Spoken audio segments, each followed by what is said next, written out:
Boa noite. Na edição desta quinta-feira, 11 de fevereiro, recebemos no estúdio a coordenadora do curso de Pedagogia da Unesp, Vera Capellini. Ela comenta a proposta do governo federal de criar uma base curricular comum para a educação básica. E você vai ver ainda. Enquanto o projeto das marginais da Rondon não sai do papel, moradores sofrem com acessos precários. Vereadores voltam a reclamar da gestão do DAI na sessão da Câmara. E projeto das parcerias público-privadas é sobrestado.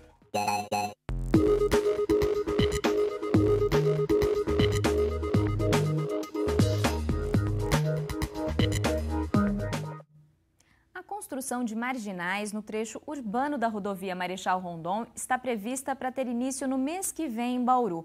A obra está orçada em 46 milhões de reais e é de responsabilidade da concessionária Via Rondon. Mas antes mesmo de ser executado, o projeto tem gerado discussões. É que alguns acessos, hoje bastante precários, serão fechados e tem morador que não concorda. A alça de acesso à Rua Severino Dantas de Souza é uma das entradas dos moradores a importantes e populosos bairros de Bauru, o Araruna e o Jardim Pagani. Quem vem pela rodovia Rondon acaba utilizando a via como uma avenida marginal. O grande fluxo de veículos diariamente no local, a sinalização precária e os diversos buracos espalhados pela via são motivos de preocupação constante dos moradores. Tem 2 buracos logo na saída da Rondon. Quer dizer, corre o risco de acontecer acidente. O problema se repete na rua Henrique Mingardi. Em vários pontos, o asfalto está se desmanchando. Carros precisam executar manobras para desviar. Neste buraco, os moradores improvisaram obstáculos com galhos. Neste outro trecho, parte da capa asfáltica nem existe mais. A esperança de quem mora na região é que a situação seja resolvida com a construção das marginais na rodovia SP-300, a rodovia Marechal Rondon.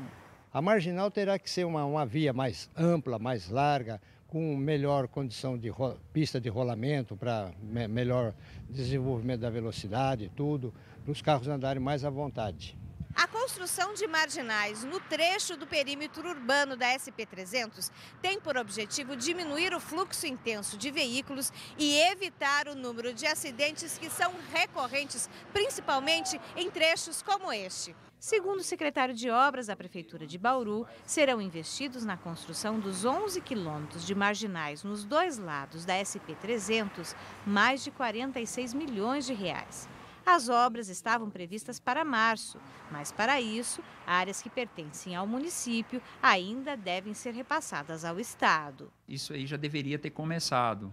Existe um acordo aí entre a Artesp, concessionária, governo do Estado, e esse prazo agora vai ter que ser respeitado. Então, eu creio que nos próximos dias a gente já vai ver movimentação de obras. Antes mesmo de as obras começarem, o projeto já gera polêmica.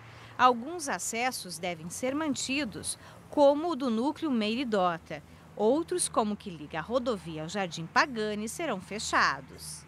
A parte central da rodovia, que é desde lá do trevo da Bauru e Pauçu até o núcleo Gasparini, esses 11 quilômetros praticamente serão, quem estiver dentro desse eixo continua e quem não tiver, que estiver fora tem que andar pela marginal.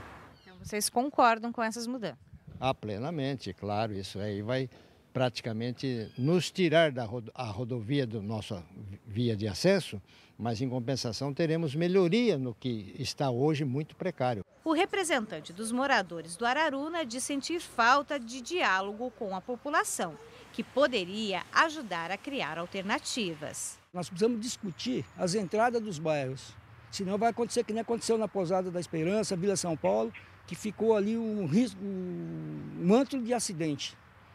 Então nós temos aqui que discutir como serão essas entradas, nós vamos procurar saber, nós vamos movimentar a população para que isso não aconteça da maneira que eles querem fazer. Se a gente fizer essas marginais e deixar esses acessos com entrada para a pista principal, com certeza não vai diminuir o número de acidentes, porque as pessoas acabam utilizando uma via de trânsito com velocidade maior para tentar ganhar tempo e acaba às vezes ficando em engarrafamento, se envolvendo em acidente.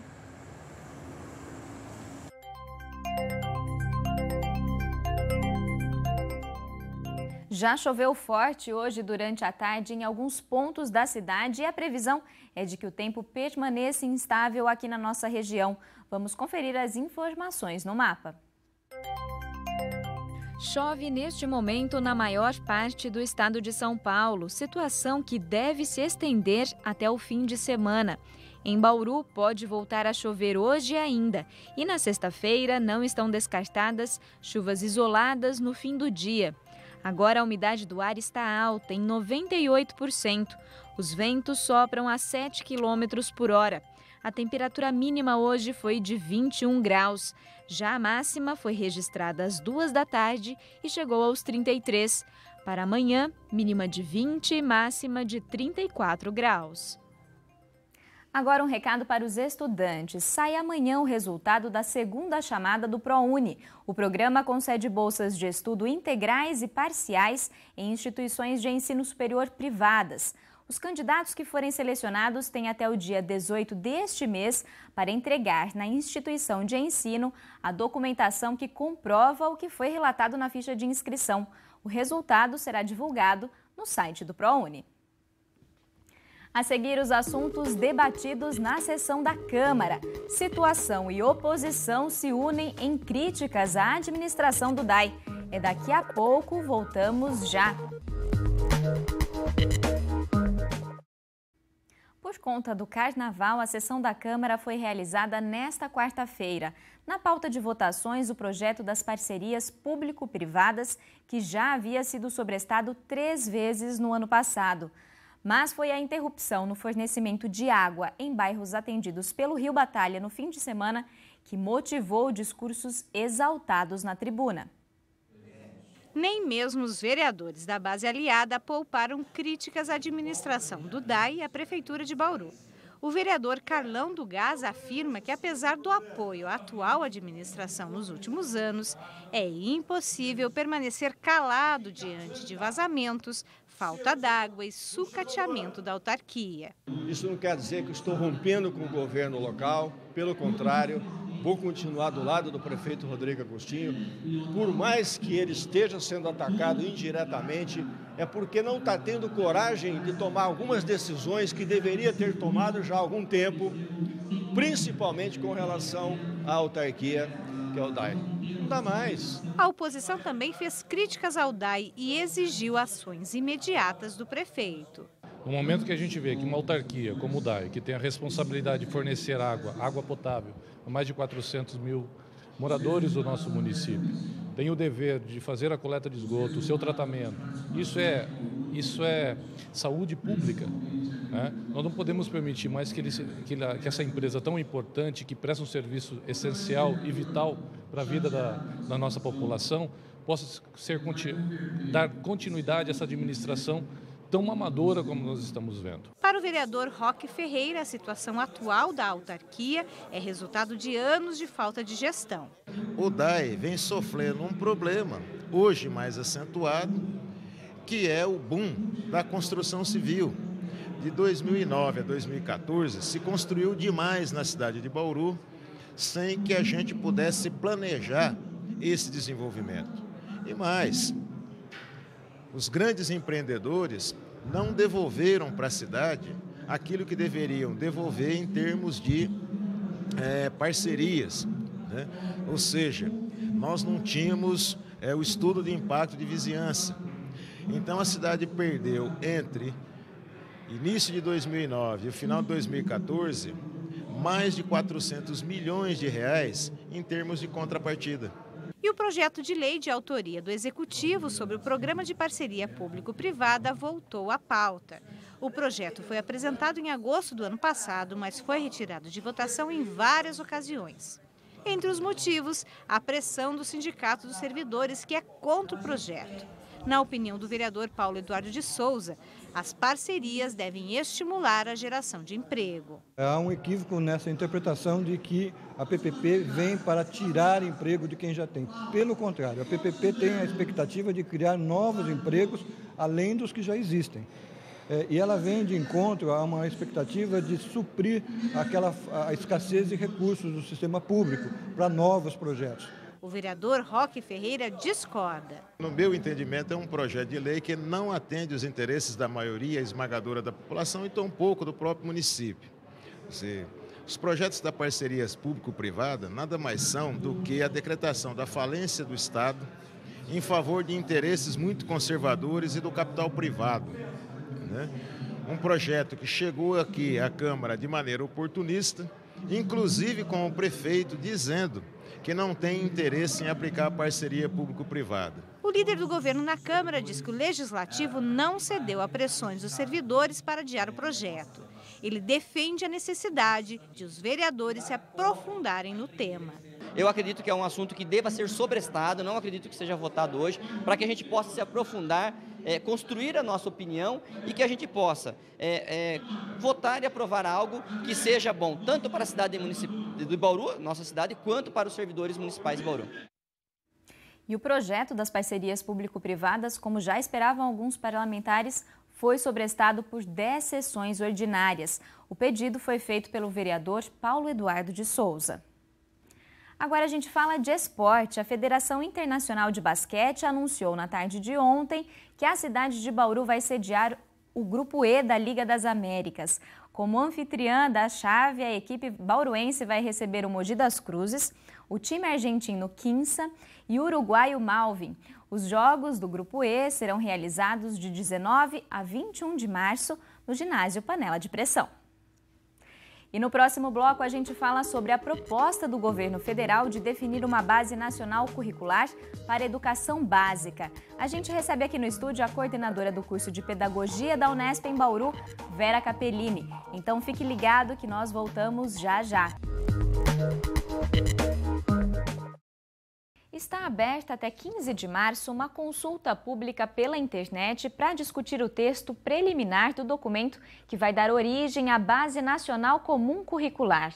Todos os brasileiros podem acessar o site da consulta para mandar sugestões que vão ser reunidas ao documento para estabelecer as diretrizes da educação básica no país. Sobre esse assunto, eu converso com a coordenadora do curso de Pedagogia da Unesp em Bauru, Vera Capellini. Boa noite, Vera. Muito obrigada pela sua presença aqui no Unesp Notícias. Eu que agradeço a oportunidade. Professora, para quem desconhece essas discussões que estão acontecendo, o que é a Base Nacional e qual a importância dela? Bom, como o próprio nome diz, né, base, então seria de fato o nosso país, que é inédito, já era previsto na Constituição e depois reiterado na nossa Lei de Diretrizes e Bases e agora de novo no Plano Nacional de Educação, uma preocupação com o que de fato a escola deveria ensinar. Então ele é um documento que contempla um texto introdutório e depois ele é dividido nas 4 áreas, linguagem, matemática, ciências da natureza e ciências humanas, e ele contém um rol de conteúdos que cada brasileiro deveria aprender ao longo da educação básica. O que era previsto nos PCNs, dividido em fundamental, né, ciclo 1 e 2, hoje a gente estende, a gente amplia a educação obrigatória até o ensino médio. E por que é importante ter essa base nacional? Bom, eu penso que é importante por diferentes aspectos. Um deles, porque nosso país tão diverso, né, tão múltiplo, e as pessoas terem a oportunidade de sair de um lugar para o outro e ter a garantia que aquele currículo que é previsto ou aquele conhecimento produzido pela humanidade, ele teria acesso em qualquer escola pública brasileira e privada também, porque o currículo é uma base nacional. E, para além disso, a importância que nós devemos dar para o conhecimento científico. Hoje em dia, a gente fala que com a era da informação, tudo na ponta do dedo, é muito difícil que cada cidadão brasileiro transforme uma informação em conhecimento de fato. E a escola tendo clareza de que conteúdos ela deve, né, que conhecimentos ela deve permitir que esse aluno acesse para modificar a sua própria vida e o seu entorno, isto é um elemento muito importante. Um outro, mais a longo prazo, eu percebo que os cursos de formação, ele pode impactar. Porque até então, cada curso de formação, as licenciaturas, muito distante da educação básica. Historicamente, a gente sabe, né? A universidade está lá e a escola básica de outro. Então, é uma oportunidade de uma proximidade maior entre educação básica e escola e universidade. E, de fato, para que a gente cuide que cada professor, ao término do seu curso, né, da sua licenciatura, ele possa ter claro, bom, quando eu receber o meu aluno no 4º ano, ou no 5º ano, no 6º ano, o que eu devo ensinar para ele? No mínimo, porque quando a gente fala de um currículo comum nacional, né, ele é de 60%. Outros 40% é garantido para as questões de cultura, as questões regionais que devem ser vivenciadas em cada cotidiano escolar. Então, vai ter uma realidade própria de cada escola. Sim, dentro da base. Ainda mais num país tão grande como esse, tão diverso, seria impossível prever o que cada escola deveria fazer. Aliás, é até contraditório, porque a gente fala de uma educação democrática, participativa, coletiva, e professor, ele trabalha, né, com a formação dele, a atuação dele é intelectual. Então, ele precisa ter autonomia diante de um rol de conhecimentos, ele ser capaz de discernir o que naquele momento, em determinado momento, ele vai trabalhar com os seus alunos. E por isso que está previsto 60% e mais 40% que deixaria essa flexibilidade. Professora, como nós já conversamos, a base, ela está disponível para discussão na internet, né? Então todos os brasileiros eles podem entrar no site, dar sugestões. Por que essa participação é tão importante? Bom, primeiro pelo sentimento de pertença. Quando a gente fala, né, do protagonismo do professor, do protagonismo social e de fato olhar para a educação como uma responsabilidade social e não apenas dos professores. Então toda a sociedade poder participar, quando a gente participa de um processo, a possibilidade de desenvolver aquele processo, de colocá-lo em prática, é bem maior do que quando vem algo de cima para baixo. Então, esse aspecto vale a pena a gente ressaltar como um ponto positivo. Por outro lado, na primeira versão, a gente encontra problemas, sim. Problemas de natureza, por exemplo, a questão da interdisciplinaridade. O conhecimento foi apresentado em disciplinas, fragmentada. E hoje em dia se fala tanto em interdisciplinaridade e esse é um tema que não foi contemplado. Então, por exemplo, o nosso curso de pedagogia da Unesp de Bauru enviou contribuições. Em que aspecto os conteúdos listados de forma disciplinar, né, de que forma ele seria trabalhado interdisciplinarmente? Que é uma meta que, por enquanto, no nosso país, em termos da educação, são poucas as experiências que, de fato, conseguem articular disciplinas, né, trabalhar um conteúdo de forma interdisciplinar. Um outro aspecto que eu vejo que é importante de participação é poder contribuir em algo que esses 116 profissionais pensaram possa ter deixado alguma defasagem, como, por exemplo, a área de história, que foi criticada, tem algumas lacunas que foram apontadas por pesquisadores da área. Então, uma contribuição é que, ao ler o documento original, ele não é a versão final, a sociedade tem a oportunidade de se manifestar, é lógico, caberá vontade política, organização política para acolher as devidas sugestões, mas que as sugestões estão sendo dadas e se criou toda uma possibilidade da sociedade participar, eu creio que há possibilidade também de cobrança que as sugestões enviadas sejam consideradas. E aí, professor, o papel dos professores em geral é muito importante, né? Muito. Porque, de fato, cada professor, a gente costuma dizer, lá no curso também em formação, que cada professor não é qualquer um que poderia ser professor, porque ser professor demanda conhecimentos. Então, é um rol de conhecimentos que perpassam conhecimentos científicos das diferentes disciplinas, que perpassam conhecimentos de natureza, né, política, de natureza didática, e, portanto, o professor que está no chão da sala de aula, em cada dia, né, em cada escola, ele tem papel fundamental em contribuir, porque o saber da experiência cotidiana, somado a esta proposta, pode sim, de fato, contribuir para a gente melhorar a educação do nosso país. Que, como você bem viu, os dados recentes, ainda que houve um pequeno avanço, né, uma melhora, nós ainda estamos muito aquém do esperado, muito aquém. A gente vai acompanhar, então, todas essas discussões. Muito obrigada pela sua participação hoje aqui com a gente. Eu que agradeço. O Nesp Notícias fica por aqui. A gente volta a se encontrar amanhã, às 6h30 da noite. Tchau!